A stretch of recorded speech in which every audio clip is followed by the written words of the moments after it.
Welcome to KU Sports Extra.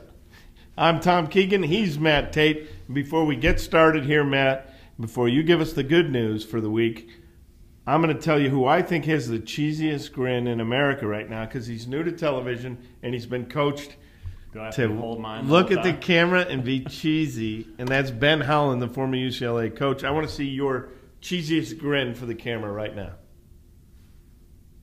That's cheesy. Is that a snarl? Here's my cheesiest.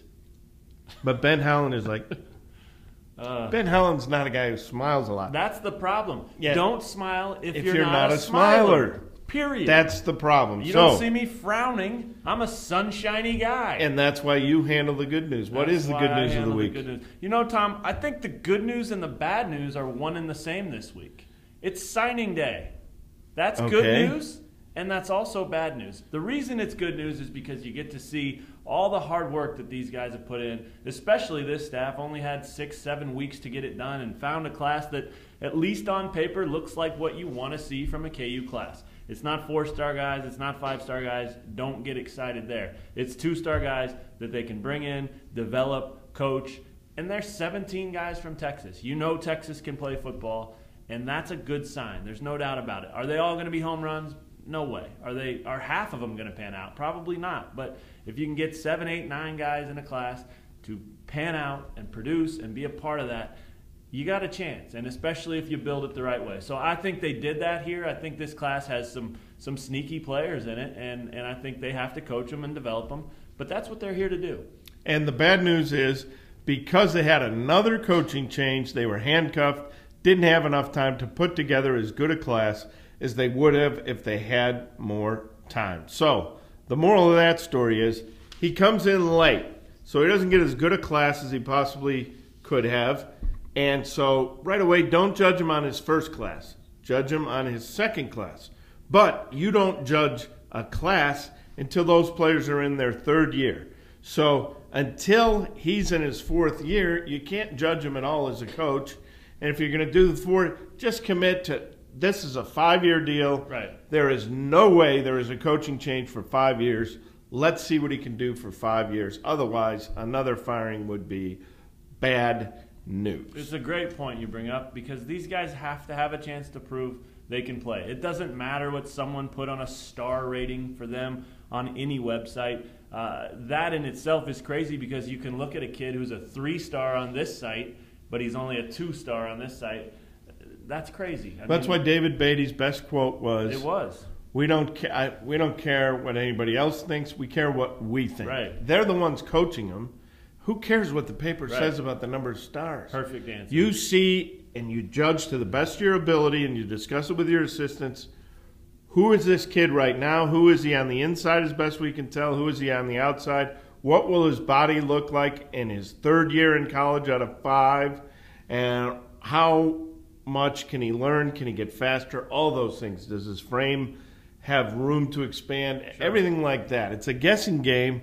But that's why you got to trust your own instincts, because if you're going to get fired, it's going to be get fired on what you think, not what someone who runs a recruiting service thinks. I liked a lot in his signing day press conference, David Beatty's signing day press conference. I liked a lot how you could see the genuine connection between him and the kids. I mean, you don't see the kids there, but when he's talking about these guys, he's not just reading off of a sheet of paper. He wasn't just spitting out 3,643 yards passing line. You know, he didn't do that. He talked about their families. He talked about their coaches, and I thought that was real impressive because he name-dropped just about every coach that every kid played for. Those guys remember that. Those JUCO coaches remember it. Those high school coaches remember it. And he called him a good friend. Yeah, a lot of them are friends of his already, but he called him a good friend. And don't you like it when someone says he's a good friend of mine? I've never heard anyone say that about me, but I've heard someday. people say that about you. Yeah, if they're good friends. Oh, good. No, I thought we were on the bad news. Okay. No, we finished the bad news. Okay, yeah. But it was very genuine.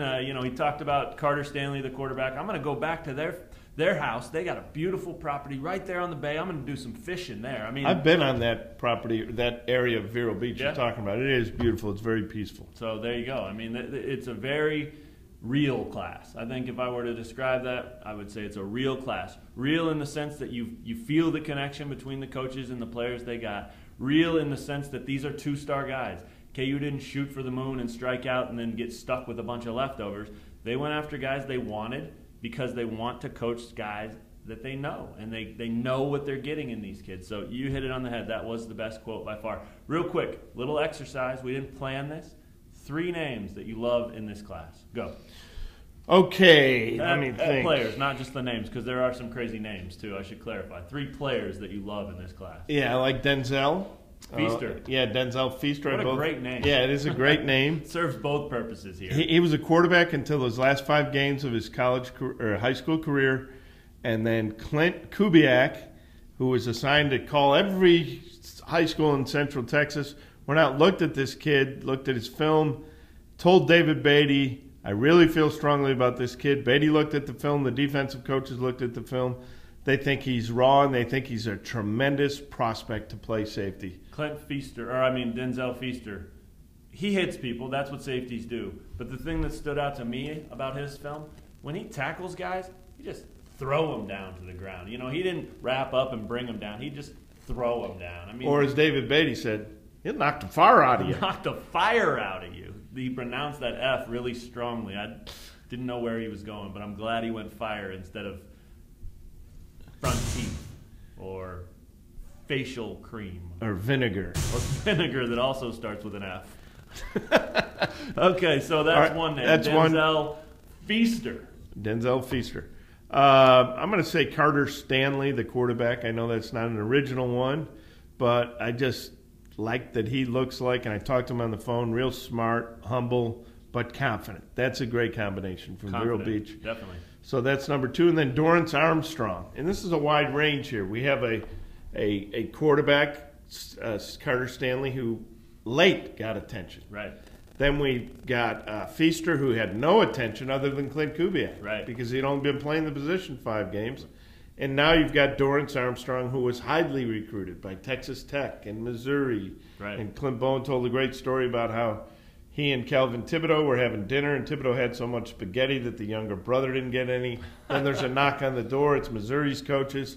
So then Kansas starts stalling, and best thing I've heard. The mom is almost falling asleep because Calvin Thibodeau's telling all these boring stories. So Clint Bowen says. Yes. So they get out in the parking lot, and Clint says, "Well, I had to hold him back to, or we'd have a throwdown." Yeah. It might have been the other way around, let's be honest. I mean, yeah. Thibodeau played at Oklahoma. He coached at Tulsa.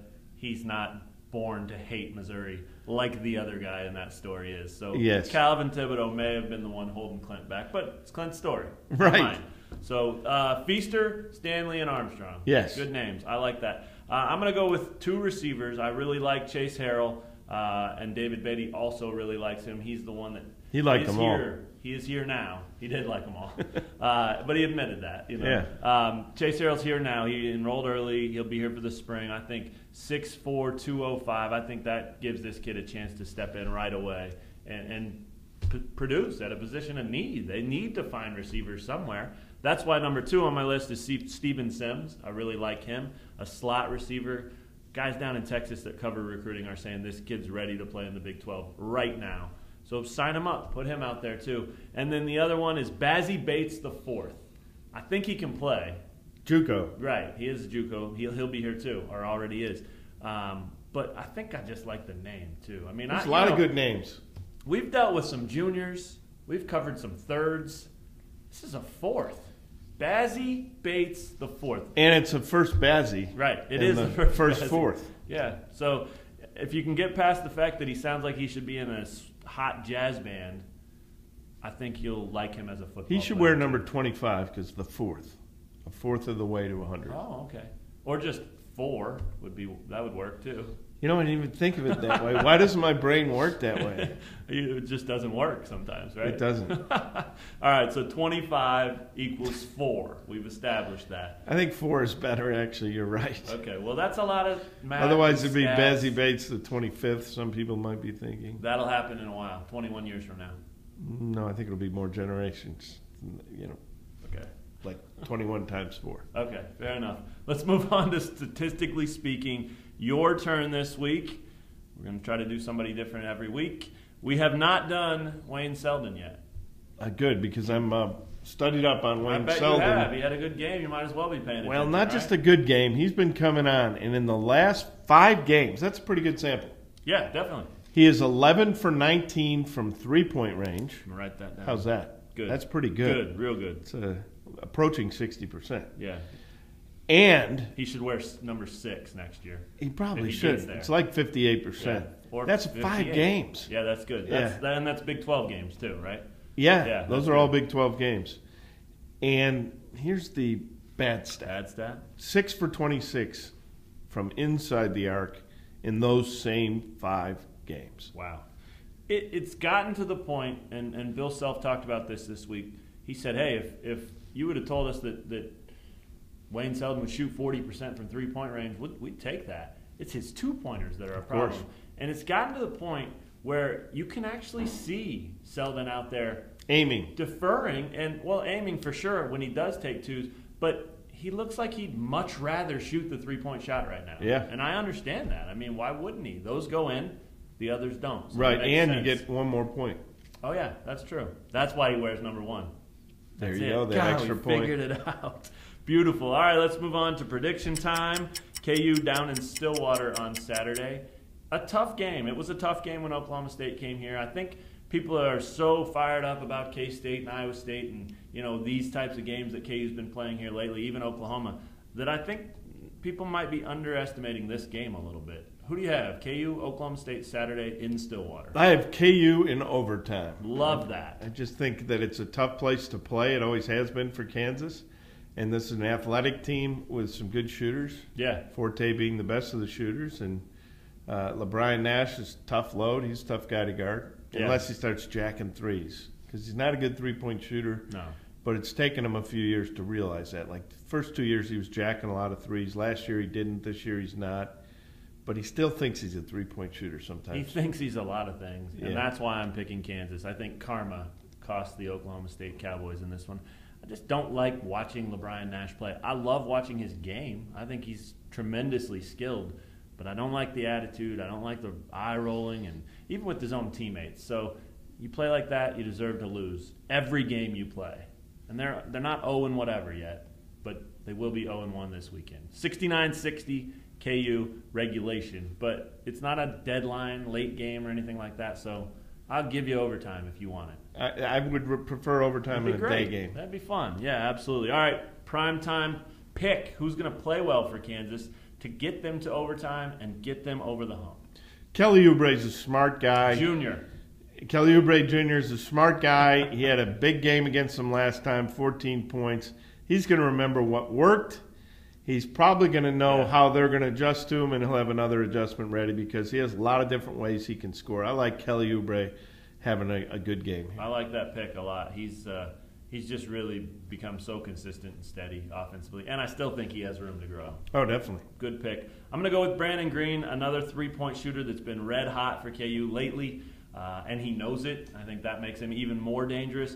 The last time KU played Oklahoma State, they won ugly. Bill Self was not too thrilled about that victory. Green only played 3 minutes. Right, and KU wasn't shooting the ball nearly as well as they're shooting it right now. I think they shoot very well in Stillwater despite the environment, and I think Brandon Green is the guy that kickstarts that, knocks in 3, 4, 5, 6, 7, 8, 9, 10, 11, 12, 13 even. 17, 14, 11. One of those he'll hit that many three-pointers against Oklahoma State. So Brandon Green is my pick. Kelly Oubre is Tom's pick. Let's jump into reader comments, and good job, everybody. We got a ton of reader comments this week. I'm not going to lie. We only had a few the previous weeks, but people really jumped in. We got some on Twitter. We got some on the comment section below. And we got some emailed to our whiz-bang producer, Benton A. Smith. One of those was from Tim Gershon, who asks, what skills do you guys think Frank Mason needs to add in the offseason in order to take that next step toward becoming more and more like Sharon Collins? I think it's a great question. Frank Mason has taken a tremendous step forward this season. Can he do it again and become even more like Sharon?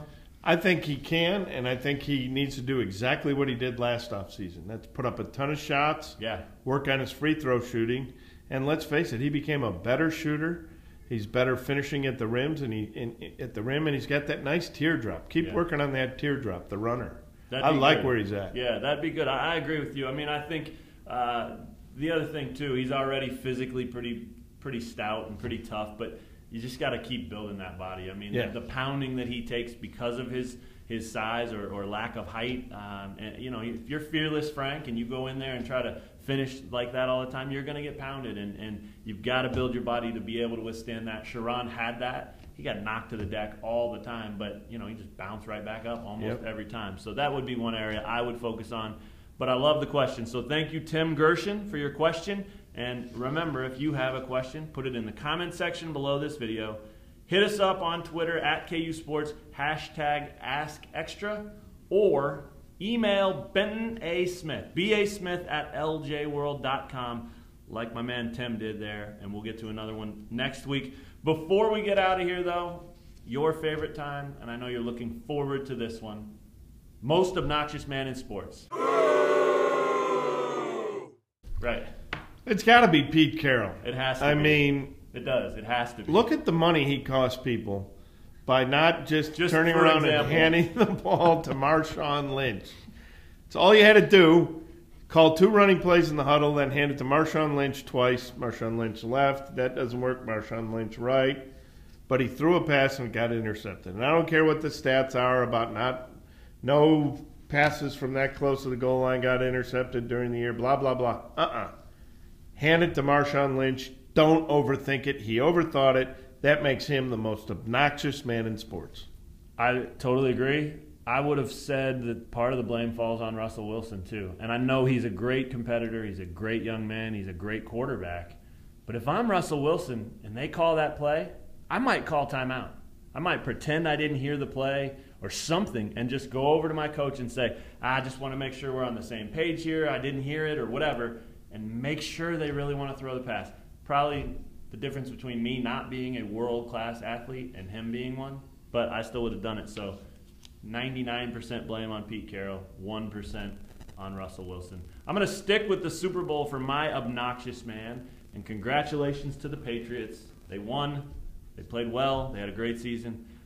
But I'm going to go with Robert Kraft, their owner, for his Mr. Kraft, as everyone calls him. Yes, right. What the heck, Mr.? I thought he was beyond obnoxious when he accepted that Super Bowl Vince Lombardi trophy. He made it a personal vendetta. He made this Deflategate thing personal, and he said, people ask me, does this one mean as much as the others? And I didn't think it was possible, but it absolutely does. I mean, enough, Robert Kraft. Well, you know why it does mean more, though? Because you cheated. No, that has nothing to do with it. It means more because he can take some credit. Right. Bill Belichick can take some credit. Right. Tommy Brady can take some credit. Tommy did well. Because this is the first one where 100% of the credit for the Super Bowl victory does not go to Charlie Weiss. Sure. Charlie Weiss was there for the other Super Bowl victories, and this time he wasn't. Simple. So that's why Mr. Kraft. Yeah. I hated it. I don't mind if he says it feels great. I'm thrilled to be a winner, all that stuff. It's great to be back on top. But he had a little bit too much attitude behind that. Just take your trophy, put it in your trophy case. Be a gracious winner. And be a gracious winner, everybody. Today's lesson brought to you by, well, never mind. That's all we've got. KU Sports Extra. Another one in the books. One of those things right now is what we need. Smack. Or is that what you do when you start it? There you go. We're finished. Thanks for checking out this episode, and we'll talk to you guys next week on KU Sports Extra.